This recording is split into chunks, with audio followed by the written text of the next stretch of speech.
Hey guys, welcome back to my channel. I don't know what that was, but excuse the lighting because the window is like freaking closed, like the blinds are closed and it's still really bright in here, but we're just gonna deal with it. So when you find out you're pregnant as a teen, your life kind of flips upside down.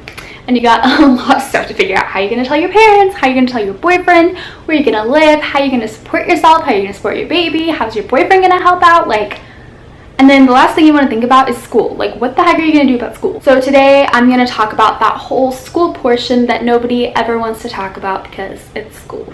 When you get pregnant as a teen, most of the time you're still in high school, sometimes college if you're like an older teen, but I was still in high school. And if you're still in high school, that's a bit of a problem because you don't exactly get maternity leave from high school. That doesn't happen. You don't get it from college either. You get to like take semesters off if you don't want to take classes, but there's no such thing as maternity leave from school. With a baby, school's gonna be so much harder because you gotta balance school, you gotta still take care of your baby and be able to like be its mother, you know?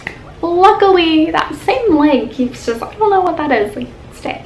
Luckily, there's a bunch of different options.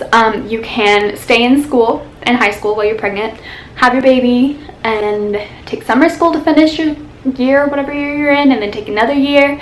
You can have someone watch your baby at home while you finish school, although it's going to be difficult to miss a bunch of days and make that up with the newborn. That would be kind of hard. For me, this option number one was not an option because at my school I wasn't exactly allowed back pregnant. I could have switched schools, but that's too much change. I did not like switching schools like that. I switched schools quite a few times already, and so there's also programs that you can enroll in that actually kind of fast pace your high school classes. So my boyfriend actually did that, and you take the rest of your high school but like in a couple months.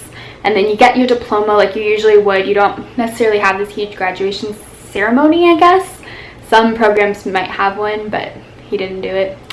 But, yeah, so that's another option. You could get your GED, and you can also drop out of school, but I really don't recommend that one. I decided to get my GED, so I'm going to focus on that option in this video because I feel like there's not really that much information out there about GEDs. I didn't even know what one was really until I had to decide what I was going to do. I chose to get my GED because I wanted to start college, and like I said, I couldn't really go back to my old school.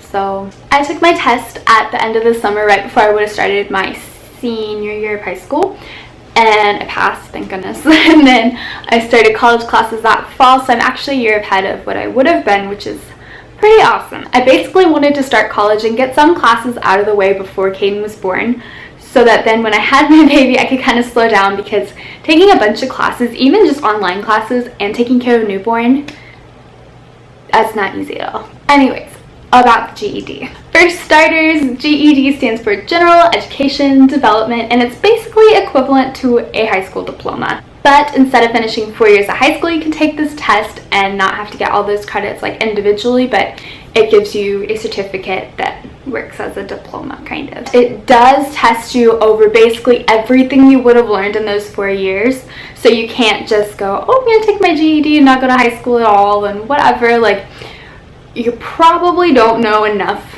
about high school courses and what you learn in high school to be able to go take it and not attend high school at all. Like, I knew most of the stuff that was on it because I'd already completed 3 years of high school, but 9 times out of 10 you can't just go in after 8th grade and take this and just start college. Like, no. So basically you get this huge test that's going to quiz you over a bunch of different sections. I think they are reading, English, science, social studies, and math. I'm pretty sure it's just 5. I had to go to a supervised testing center at the college near me because you can't just take it at home. It's this big test. Like, no, you gotta be supervised to take it. And it took like 3 or 4 days, I think, because it's these 5 different sections and you can't take them all in one day, or you would be there literally for probably like 7 to 7. There are these long sections quizzing you over everything you would have learned in those 4 years of high school, so it does take a couple days. It wasn't necessarily difficult information, it was just a lot. Like, it was 4 years of information. Like I said, I did kind of know a lot of it because I'd gone through my junior year, but There was some stuff I didn't know, and I wouldn't say it was the hardest test I've ever taken, but I would say it's definitely the longest, most tiring test I've ever taken, because you think you're done after one day and you're like, nope, I still got 4 more sections to take. And it was a lot. Like, I became friends with the testing people there. I was there so often for that. There's different study sites and practice tests you can do for the GED to kind of prepare for it. I will link those down below. I think it's just one is what I used. I just used like GED.com, I think. I'll link it below if you're interested.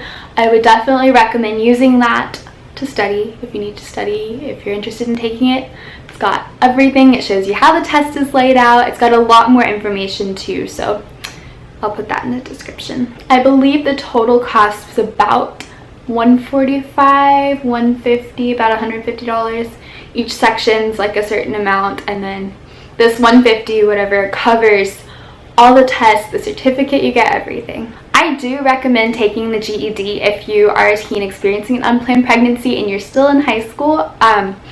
I don't recommend it if you just don't want to go to school. I think you probably need a lot of the stuff you learned in high school when you get to college, but unless you cannot go to high school, I recommend staying in high school in that situation. But if you are a teen with an unplanned pregnancy, the GED is definitely a really good route to go. I also recommend starting college classes while you're still pregnant and before you have your baby, because even if it's just 1 or 2 classes, like, girl, you're still getting 1 or 2 classes out of the way. I think I got like 5 classes out of the way that fall, and then I took online ones in the spring when I had Caden, but like, that kind of helps you. I don't know, you're getting started earlier, you can slow down and it's okay later. Like, I think it just keeps you moving. It gives you something to keep moving for, you know? Overall, though, I think that taking the GED was one of the best decisions I made in preparing for Caden, because, I don't know, like I said, school's really important to me, and I wanted to be able to go to college,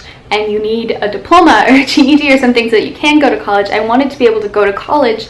I want to be able to get a good job. I want to be able to support myself, to support my family, and taking my GED and getting started on my college classes earlier was probably one of the best decisions I made. I hope that was somewhat helpful in explaining what the heck the GED is and why you would be interested in taking it if you are pregnant and still in high school, all that fun stuff. If you have any more questions about it or about this whole school bubble that nobody wants to talk about, feel free to leave comments below, or you can message me, or you can email me. My email is usually in the description. Yeah, I would be happy to talk about it with you.